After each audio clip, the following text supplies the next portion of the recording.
I have the spread laid out for you guys, and let me talk here about finances, okay? Let me talk here about where your financial situation stands and where your partner's financial situation, like share resources with another person. Are the financial aspects balanced out? Is there more leeway? Is there more give and take from one person? Is everything fair? Is everything squared away? And is everything the way that it should be? I'm feeling for some of you, there is some very, very strong financial imbalance in a relationship. And you know, when you love somebody, you don't really nickel and dime them, right? And when you love them, you will step up when they need help. And you will also, you know how to kind of step down when they don't offer or when they don't ask for help. So I feel like you're a very, very considerate relationship partner. And it's really, really important for you to make sure and to really be honest with yourself as well. Is your partner on the same page as you? Are they contributing enough? Or are you contributing enough as well? So I feel like there is some massive financial imbalances in the relationship, and it needs to be rectified. It needs to be kind of sorted out. I'm feeling for you, you're dealing with a partner that might be extravagant. They want to go out all the time. They might have trouble sitting still, you know, doing things at home, like entertaining guests at home. They have trouble. They might feel claustrophobic when they're just sitting in one place and not doing anything, and they like to be seen and heard. They have more of a flamboyant energy. They might want to go out, and they might want to go to places where things are happening. They might enjoy the nightlife. So I feel like the way that you entertain is a little bit more down to earth, and the way that they entertain is a little bit more other oriented. So they might expend a lot of money in the pursuit of, you know, of this lifestyle, okay? And I feel like that's not really what you're after, and I feel like it's creating financial leakages or financial drainage in the relationship. I'm also sensing for many of you as well, you're looking at a relationship and you're happy with the person, but I feel like you're looking for more drama, more chemistry, more excitement, more passion.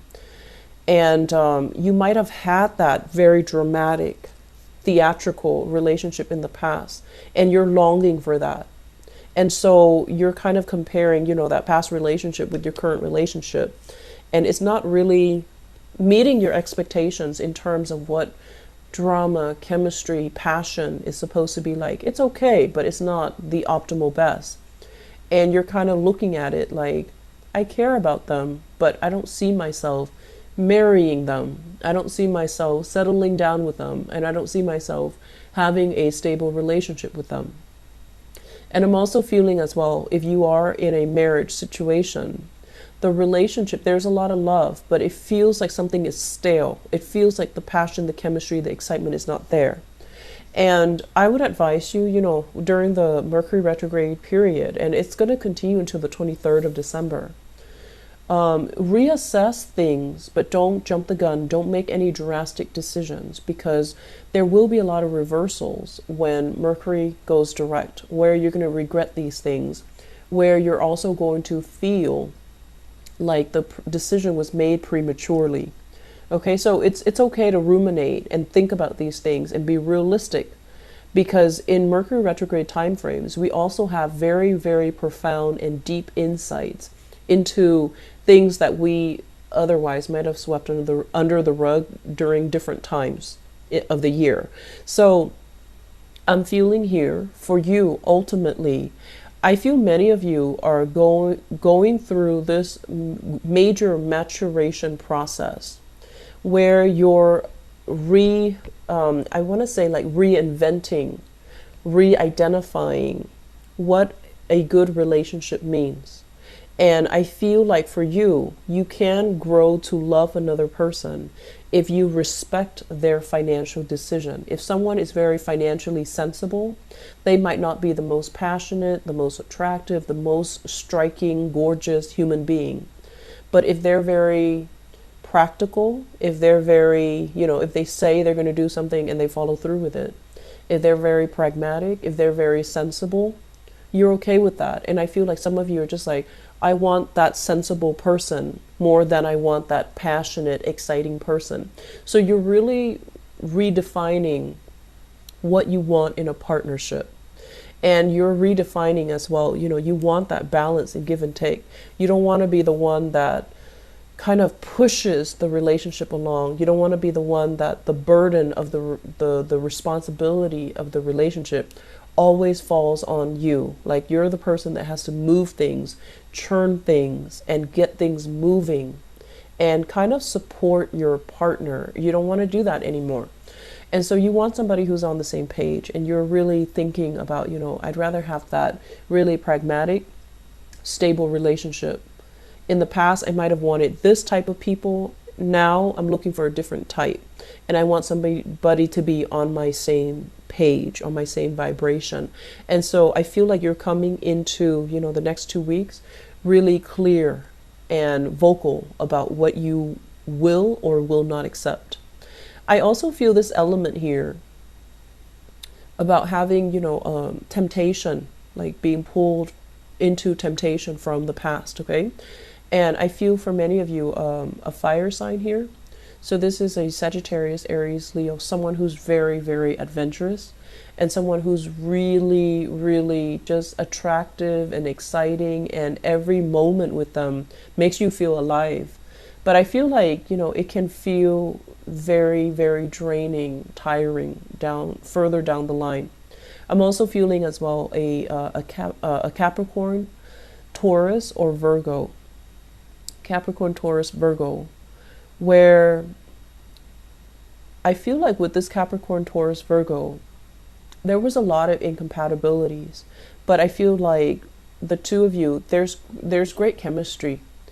It just feels to me like you had a partner from your past that you were constantly trying to appease, trying to please. And then the other person just, never, just might have taken it for granted. It could be a fire sign or this earth sign, but I feel like the person just never, reciprocated. And so moving forward, I feel like you're looking for something more substantial. You're looking for more reciprocity. You're looking for more stability, okay? What I'm also feeling is I'm just sensing, they say here, like a dysfunctional family. So there might have been as well, blended families from your parents. So your parents might have been divorced, and now there's like stepmothers, stepfathers in the picture. So there's a lot of just I feel like an uncomfortable energy when it comes to parents. And then I'm also feeling, they say dysfunctional. So I feel like in your own family unit, you might have had children out of wedlock. You might have had like to do co-parenting with another person. And so there's a lot of confusion here. I'm saying like, I'm hearing somebody say mom, and then like 3 women turn around and they're not really sure who is calling them. And then I'm also hearing like dad, and then 3 men turning around and not really sure. So it's like, it creates a lot of confusion because there are so many people with the same titles, as is the nature of a blended family, right? So I'm feeling like for the younger kids, the grandkids, or even the new people in the household, they're just kind of confused, like who are these people, how are they related? So I feel like there's a lot of family functions where things can get a little bit awkward but also comical. So I feel like, laugh it off. It's not going anywhere. Family members, they're not going anywhere. Laugh it off and just have a good time. So I feel like there's a lot of potential here for healing. There's a lot of potential here for, just finding that sense of humanity in everybody. And there's also potential as well for you to really figure out, financially as well, how to sort things out, and square things away in partnership so that things are fair between you and your love partner, or between you and your business partner. So what lessons can we learn moving forward? Can we take away from 2017 to help us transition into 2019? I feel like for some of you who have been kind of holding on to a property, you kind of need to let that go, okay? I feel like it's time to relinquish property, to sell property, and I would recommend that you try to, take care of that in the 2018 timeframe. If you've been thinking about it for some time, try to do that. I'm also feeling as well, there's a need for you to kind of get out there and socialize more and connect with more people. So I feel those opportunities are going to be coming in. I feel like the major lesson is for you not to sequester yourself, for you to realize when things are not working and to try to move on. A lot of the problems that fixed signs and Scorpio, Aquarius, Leo, Taurus have is their inability to let go. And I feel like for you guys, it's stamped all over your relationship sector. You care about somebody, you like somebody, but they're not the best optimal relationship partner for you. It's really important for you to let go. Okay, it's important to let go, because I feel like if you find yourself financially drained or financially short all the time because of this relationship, it's because it's karmically telling you that you're not meant to be with this person. And if it has been an ongoing thing for years and years and years, and you're not doing anything about it, I feel like it's just a time for you to let it go. And then I also feel as well, there's a need here for one person to take care of another person, and relationships need to be very two-sided. It's a two-way street. One person cannot give all and feel depleted and feel resentful. So I feel like you need to kind of balance things out a little bit in that department as well. Okay. 2018 is going to be a very good finance and career year for many, many of you. And we have, you have a benefic planet, Jupiter, in your sign for the majority of 2018. So it's really telling you to put relationships on the back burner and focus on your finances, focus on your career. Relationships, they should not distract you in the year of 2018. Put them all behind you, put them on the side, don't bother with them. Focus on your financial situation, focus on your work, focus on professionally networking with other people. And then the relationships, I honestly feel they can fix themselves. Once you detach, that's when your partner kind of shapes up. So I feel like that needs to happen for you to be a little bit more grounded and for you to be a little bit more focused when it comes to getting practical considerations kind of like all lined up, and then worry about the relationship later. Okay. So for those who are single, focus on your financial situation. Relationship will come in when the time is right. So don't divert your energy, your attention. Don't let it consume your life, and where you have to put other things on the back burner, where you have to put work on the back burner. Okay. So you have a really good year ahead of you. It's a very, very good finance year. And so make that your priority. Okay. Scorpio, get back on your feet, start building up your foundation, start building up anew, and start building up as well your financial future. Okay.